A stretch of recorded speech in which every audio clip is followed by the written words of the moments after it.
Hi friends. நார்மலாக நம்ம பார்த்தோம்னா ஹஸ்பண்ட் ஒய்ஃப் ரொம்ப கெடுக்கட்டவங்களா, விபசாரி, அநேகரோட ஃப்ரெண்ட்ஸு அந்த மாதிரி பிஹேவ் பண்ணாங்கன்னா யூஸ்வலாக ஹஸ்பண்ட்ஸ் என்ன பண்ணிடுவாங்க, டிவோர்ஸ் பண்ணிடுவாங்க. அவங்களோட வாழ மாட்டாங்க. ஏன்னா ஒருத்தனுக்கு ஒரு ஒய்ஃப், அதுதான் கல்ச்சர் நிறைய கண்ட்ரீஸில். சில கண்ட்ரீஸில் மல்டிபிள் இருக்குது. ஆனால் நார்மலாக பார்த்தோம்னா ஒருத்தருக்கு ஒரு ஹஸ்பண்டுக்கு ஒரு ஒய்ஃப், அதுதான் எங்கேயுமே மோஸ்ட்லி இருக்குது. அதுதான் நிலையா இருக்குது. வேதத்தில் ஆண்டவர் என்ன சொல்கிறாரு, ஓசையாக்கு, நீ போய் ஒரு விபசாரி உள்ளத்துல சேர்த்துக்கொள்ளுன்ற. விபசாரி சும்மா போய் வாங்கிட்டு வர முடியும். ஸோ அவனுக்கு செலுத்த வேண்டிய காசை ஓசியா 3ஆம் அதிகாரத்தில் பார்த்தீங்கன்னா 15 வெள்ளிக்காசுக்கும் 1.5 கலம் வாதுகோதுமைக்கும் வாங்கிட்டு வந்து அவர்கிட்ட சொல்றது, நீ எனக்காக காத்திரு, நான் வர்ற வரைக்கும். நம்ம எல்லாம் ஸ்பிரிச்சுவலா எப்படி இருக்கோம், விபசாரத்தில் ஈடுபட்டிருக்கோம், அசுத்தமான பாவங்களில் ஈடுபட்டிருக்கோம், ஆண்டவரோட்டு தூரம் போயிட்டோம். நம்ம அதுதான் இஸ்ரவேல் ஜனங்களும் அந்த காலத்தில் ராஜாக்கள் நிறைய நாள் இல்லாமல் இருந்தாங்க. ஆண்டவர் விட்டுட்டாரு அவங்கள, ஆண்டவர் விரோதமா போயிட்டாங்க. நம்மளும் அப்படித்தாங்க இருக்கிறோம். எரேமியாவில் ஆண்டவர் அதான் சொல்றாரு, நீ அநேக மலைகள்ல ரோடுகள்ல நின்று விவசாயம் பண்ணியிருந்த, ஆனாலும் உன்னை கூப்பிடுறேன், உண்மையில் நான் பிரியமா இருக்கிறேன்றார் ஆண்டவர். யாராவது பிரியமா இருப்பாங்களா சொல்லுங்க, நீங்க தான். ஏன்னா ஆண்டவர் என்னண்டா, நான் உன்னோடு ஆட்டுக்குட்டியான கல்யாணம் இருக்குமா, உன்னோடு நான் கல்யாணம் பண்ணணும், சர்ச்சு ஆண்டவரோடு ஒப்புரவாக போகுது, கல்யாணத்துக்கு ஒப்பிடுறாரு ஆண்டவர். ஒரே புருஷனை நினைச்சுன்னு, நீ 10 பேர்கிட்ட ஏன் போற, என்னை விட்டு ஏன் போறன்ற.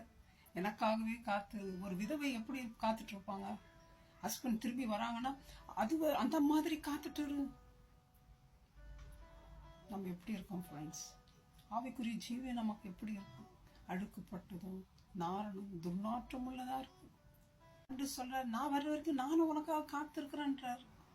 அந்த விவசாயியை மீட்டு கொண்டு வந்தது திருப்பி அவளை விவசாயத்துல ட்ரேட் பண்றதுக்கு, அவளோட உடன்படிக்கை பண்றது, அவளோட உறவு வச்சுக்க, அவளை நேசிக்க, பிள்ளையாய் சேர்த்துக்கொள்ள.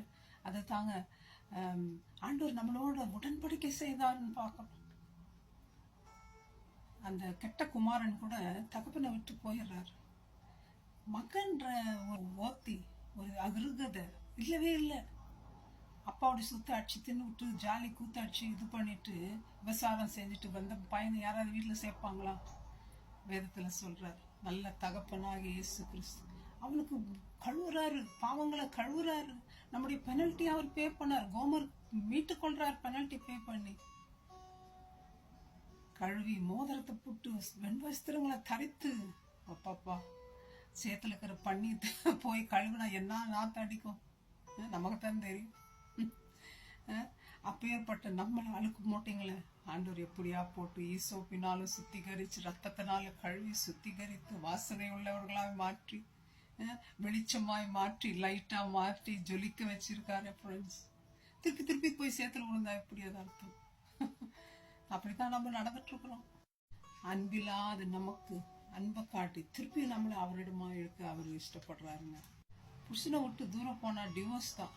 ஆண்டவர் சொல்ற, டிவோர்ஸ்க்கெல்லாம் இங்க நேரம் இல்லைம்மா, வேலையும் இல்லை, காம்ப்ரமைஸ் பண்ணி உன்னை சேர்த்துக்கு வந்தா நான், நீ எப்பேற்பட்ட பாவையா இருந்தாலும் பரவாயில்லன்றாரு. வா என்னிடம் கரங்களை நீட்டி கூப்பிடுறாரு. வரத்துக்கு இஷ்டம் இல்லையா ஃப்ரெண்ட்ஸ்? உன்னுடைய தப்புக்கு ஏத்த மாதிரி நான் தண்டனை கொடுக்கலப்பா, வாப்பா ஆண்டவர் கூப்பிடுறாரு. என்னுடைய இரக்கங்களினால உன்னை முடிச்சு விட்டுறேன்றார். ஆண்டவர் சொல்றாரு, நீ 10 ஹஸ்பண்ட் கிட்ட வச்சுருக்கலாம், ஆனாலும் உன்னுடைய முதல் ஹஸ்பண்ட் திரும்ப, முதல் கிரியேட் பண்ண தேவனிடம் திரும்பு. ஆண்டவர் கூப்பிடுறாரு. மை ஃப்ரெண்ட்ஸ், நான் உன்னை சியோனுக்கு கூட்டிட்டு போவான்றார் ஆண்டவர். மலையிலையும் குன்றுகளிலும் ரட்சிப்பு இருக்குன்னு ஜனங்க ஓடிட்டு இருக்காங்க ஃப்ரெண்ட்ஸ். எங்கேயும் ரட்சிப்பு இல்லை. ஏசு கிறிஸ்து ஒருத்தர்கிட்ட தான் ரட்சிப்பு இருக்கு. பாவத்துக்கு விடுதலை இருக்கு ஃப்ரெண்ட்ஸ். பாவங்களை மறந்து நம்ம கூப்பிடுற அந்த இயேசுநாதருக்கு நம்ம மனதை திருப்பி, நம்ம பாவங்களெல்லாம் சுத்திகரித்து, நம்ம மேல இருக்கிற நாற்றெல்லாம் போக அவரை நோக்கி பார்ப்போம். அவர் நம்ம அன்போடு அணைக்கிற தேவன், தேவைகளை சந்திக்கிற தேவன், என்ன தப்பு பண்ணியிருந்தாலும் நம்மளை உதறி தள்ளாத தேவன், நம்மளை பனிஷ் பண்ணாத தேவன். வாங்க ஃப்ரெண்ட்ஸ், அவருடைய இறக்கங்களுக்குள்ள ஓடிடுவோம், மறைஞ்சுக்குவோம் அவர்கிட்ட. கழுகு தன் குஞ்சுகளை எத்தனையோ தன் கிட்ட சேர்க்கிற மாதிரி எத்தனையோ முறை அவனை கூப்பிட்டான்றார் ஆண்டவர். நமக்கும் மனதில்லாமல் போயிட்டு ஃபுல் ஹார்ட்டோட ஆண்டவர் பாதத்தில் போய் விட மாட்டோமா ஃப்ரெண்ட்ஸ்?